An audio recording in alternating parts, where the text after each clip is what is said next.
Hey, wait, stop for a second. Let me ask you something really personal.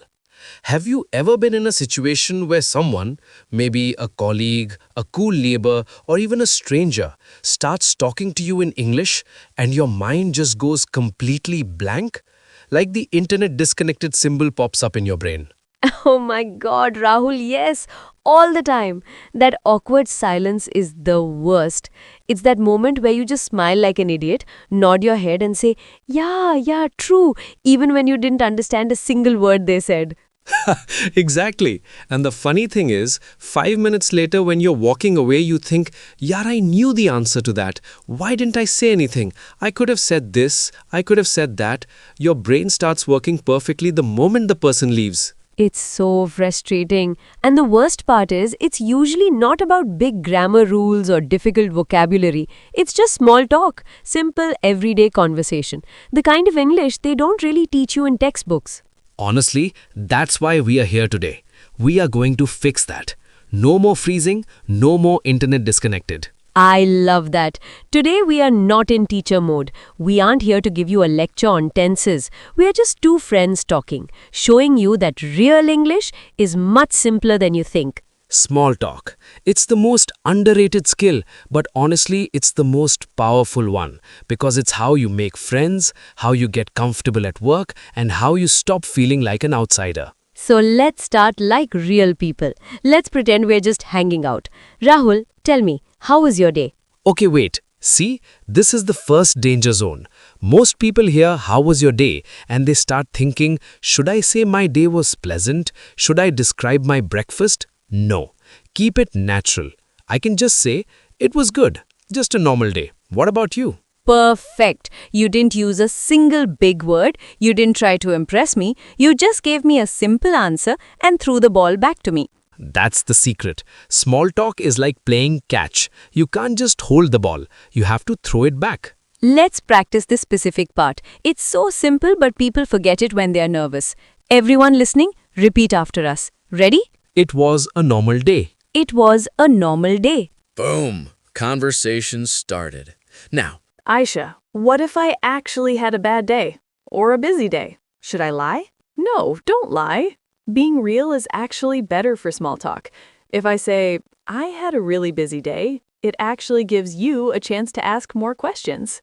right. If you say it was busy, I can say, oh, really? Why was it so busy? Or, what happened? Exactly. You're just showing interest. You don't need to give a speech. You just need to be a little curious. Small talk is 10% speaking and 90% being curious. I think people get scared because they think English means speaking fast, like those movies where everyone talks like a machine gun. No way. Real English is slow. Real English has pauses. Real English has ums and ahs. It's about connection, not speed. Let's try another real-life situation. This one happens a lot to students or people in offices. Imagine you're at a new place, like a college campus or a new building, and you see someone standing alone. Okay, I'm standing there looking at my phone. What do you do? I'd walk up and say something very safe. Something like, hey, are you in this class? Or, is this the way to the canteen? That's great because it's a yes-no question. It's easy for the other person to answer. And if they say yes, then I follow up. I can say, oh, okay, I'm new here. I'm a bit confused about the schedule. See? Now I feel like I can help you. You've made a connection. Let's repeat those new person lines. They are gold for confidence. I'm new here. I'm new here. Short sentences are your best friends. Don't try to make long, complex sentences with 5 commas. Just keep them short. You know, Rahul, I have to ask, why do you think we feel so shy, even when we know the words? I think it's the judgment ghost. We think if we say, he go, instead of he goes, the other person will laugh or think we are uneducated. That's so true. But think about it. When we meet a foreigner who is trying to speak Hindi or any Indian language and they say something wrong, do we get angry? Never. We actually think, wow, they're trying so hard. That's so cool. Exactly. Most people in the world are actually very kind. They don't care about your grammar mistakes. They only care that you are talking to them. Your effort is more beautiful than your grammar. That's actually a huge relief. Let's talk about another place where we need this: shopping. I see so many people who are confident until the shopkeeper speaks to them in English. Oh, definitely. You go to a big mall and the staff comes up to you and says, "May I help you, sir?" And suddenly you forget what a t-shirt is called. You just point and say, "That red one." It's okay, but you can sound much more confident with just 2 or 3 sentences. You can say, "Hi, do you have this in a different size?" Or, "Can you help me find the fitting room?" Can you help me? That is such a powerful phrase. It's not just for shops, it's for life. People love to help. Let's do a quick repeat for the shopping trip. Can you help me? Can you help me? These aren't just survival sentences, they're confidence sentences. Once you say them and get an answer, your fear disappears. Can I tell you a slightly embarrassing story? Please, I love embarrassing stories. So, about a year ago, I went to this really fancy, high-end cafe. I was alone, and I really wanted to look cool and confident. I had practiced my order in my head for 10 minutes. 1 iced latte, please. Less sugar. Simple enough. In my head, I sounded like a Hollywood actress, but when I got to the counter, the guy was moving so fast and the music was so loud. My heart started beating like a drum. I did. I was so confident. And she just looked at me, raised an eyebrow, and said, "Oh, really? Then tell me something interesting." And what did the interesting Rahul say? My brain completely crashed. I looked at my sandwich and said, "I like sleeping." Rahul, that's the most honest, boring answer ever. But you know what? She laughed. She said, "Me too. Sleeping is my favorite hobby." And then we talked for 20 minutes about how much we love weekend naps. See? That's the point. Even a mistake or a boring answer can start a great conversation if you just stay real.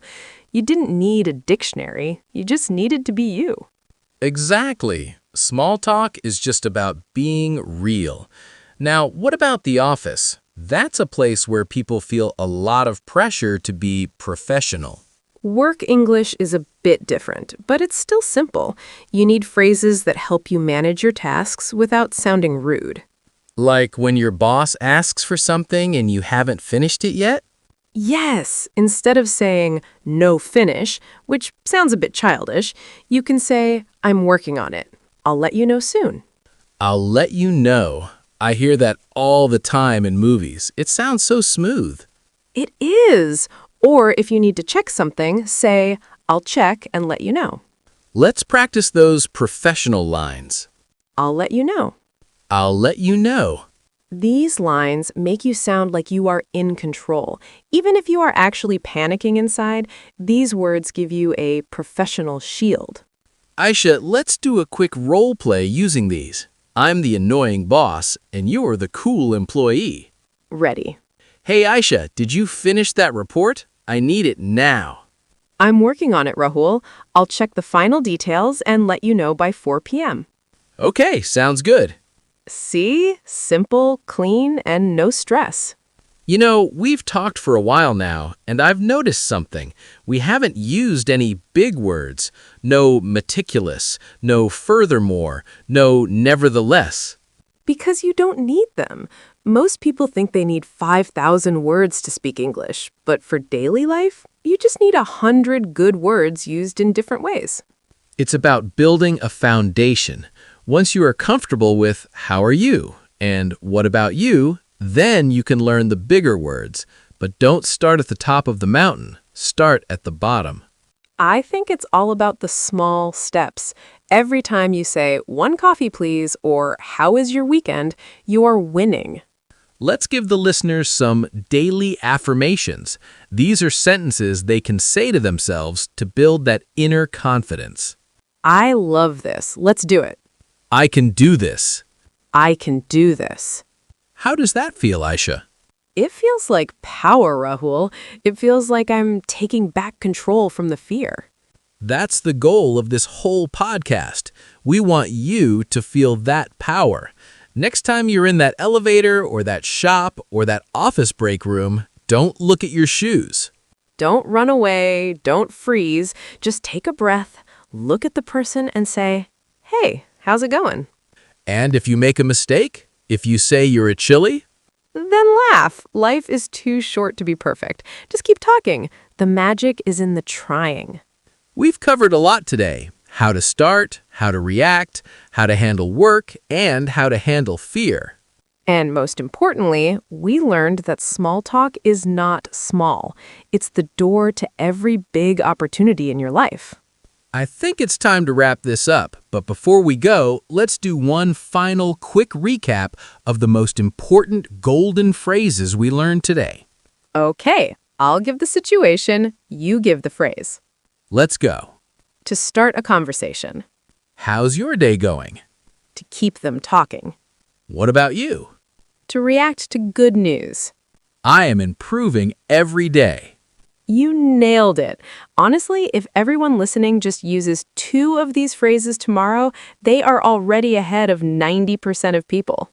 Exactly. So that's your homework, guys. 1 conversation, 2 phrases. That's it.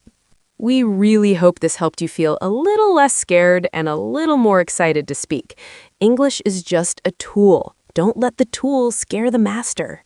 If you liked this human style of learning, please let us know. Like the video, subscribe, and tell us in the comments what is one English phrase that always makes you feel confident. We'll be reading all your comments. We are so proud of you for listening till the end. See you in the next episode. Until then, Keep speaking. keep growing. Bye-bye. Bye.